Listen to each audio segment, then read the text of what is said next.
एगो भक्त के भाव जैसे हमने के भोजपुरी में एगो गीत होला बड़ा फेमस गीत बा कि अमावा लगबला पिया हो,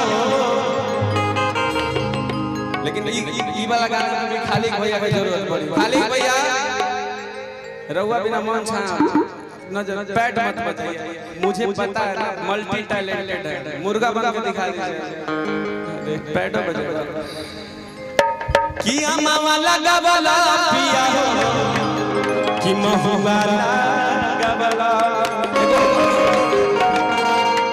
एगो पत्नी अपना पति से कहता है बैठ बैठ, मान ली कि 2 मिनट खातिर सपोज दैट माना कि 2 मिनट के लिए हमारी ये पत्नी। अच्छा देखिए मोहिया बड़ी पत्नी बनाई नहीं मान लीजिए, मान अरे हेलो बस मार देबो मोहिया फेंक देबो खाई नहीं इधर 2 मिनट के लिए मान लिया मेरा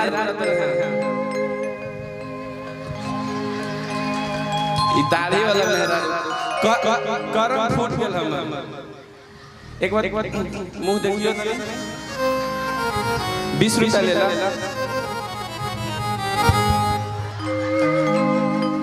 ये औरत वाला लक्षण नहीं थे लेकिन यार आई दादा औरत ना मर्द बीच वाला लक्षण बुझाता था। आय हाय मार दूंगी हां नतिया इतना मरलस कि हमर मोछ जाम गई। एगो पत्नी अपना पति के कहत है कि रउआ सब कुछ हमरा खातिर कह देनी, एगो हमर उपाय सुन ली। कहत है कैसे कहत है कि अमावा लगबला पिया हो कि महुआ लगबला कि काहे लगबला पिया हो लेना के पेड़ा। अच्छा बिहार में बंद है, बिहार में तो दारू बंद है ना जी, कौन दे दिया इसको लाके? ये थोड़े लेन के पेड़ के प्रधान नहीं है। अरे घूंघट में रहो सब तार एकरो प्रधान है जगतार सूरज देखे ना कितना बेचैन चल। ए बाबा जब फगुआ आवेला तो सम्मत गोसाई पे लेन के न पेड़ चढ़ला ताली बजाई आप सब। बिल्कुल ना हमरा लगा था ज्यादा लोग मिल गइल बा, लेकिन बिहार में बंद बा बाबू। काज में कैसे बंद नहीं है, महंगा कि कहेले नीतीश चाचा दारू भइले साफ हो, कि कहेले नीतीश चाचा दारू भइले साफ हो, हमारा सब फूल मिले छो।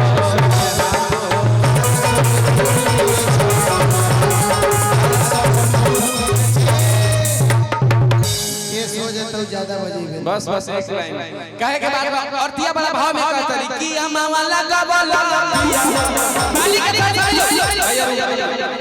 जब भाई डांस करे तो ताली बजे, दोनों हाथ उठा के सभी लोग पूरा पूरा अब ताली के साथ गाना है कि अमावा लगबला पिया हो कुछ हो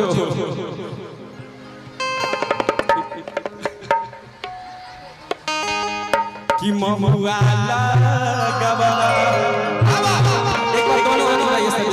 कहते हैं गैर मुमकिन है दुनिया दिल लगाना छोड़ दे, यार के गलियों में यार जाना छोड़ दे, हिंदू काफी छोड़ दे, काबा मुसलमान छोड़ दे, मैं ना छोड़ूंगा तुझे चाहे तुझे सारा जमाना छोड़ दे। कहना है ना कि अमावा लगबला पिया हो, अरे महुआ लगबला। कैसे दोनों हाथ उठाइए पूरा पूरा साफा सा लग रहा है जैसे पुलिस के देख के चोर करेगा। आज हम लोग हाथ इसलिए उठाते हैं तो जागरण करते करते सब याद हो गइल बा।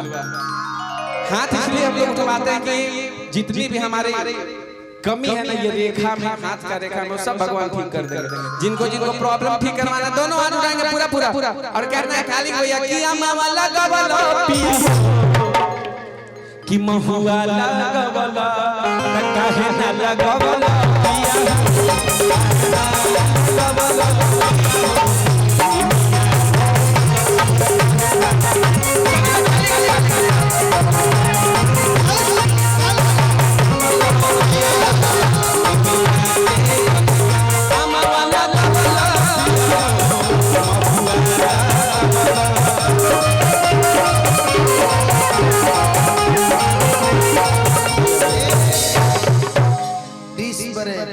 पता है ये इतना अच्छा डांस करते हैं ना, इन बहुत स्ट्रगल किए हैं। ये 5 साल भरत शर्मा जो लौंडा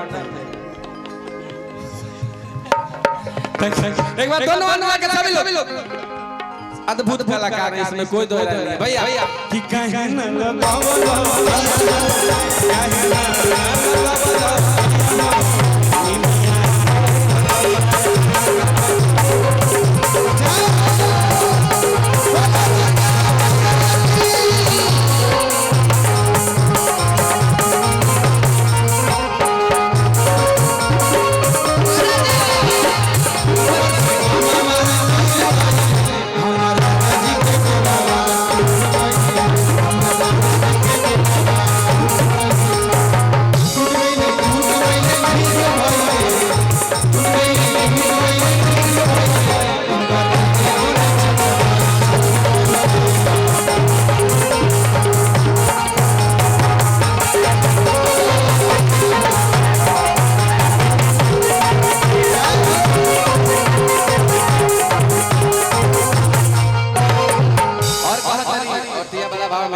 किन्नीमिए हखराबा माई के किन्नीमिए दुआरबा हो किन्नीमिए हखराबा माई के किन्नीमिए दुआरबा हो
आइए एक बार आइए 1-2 भजन और फिर से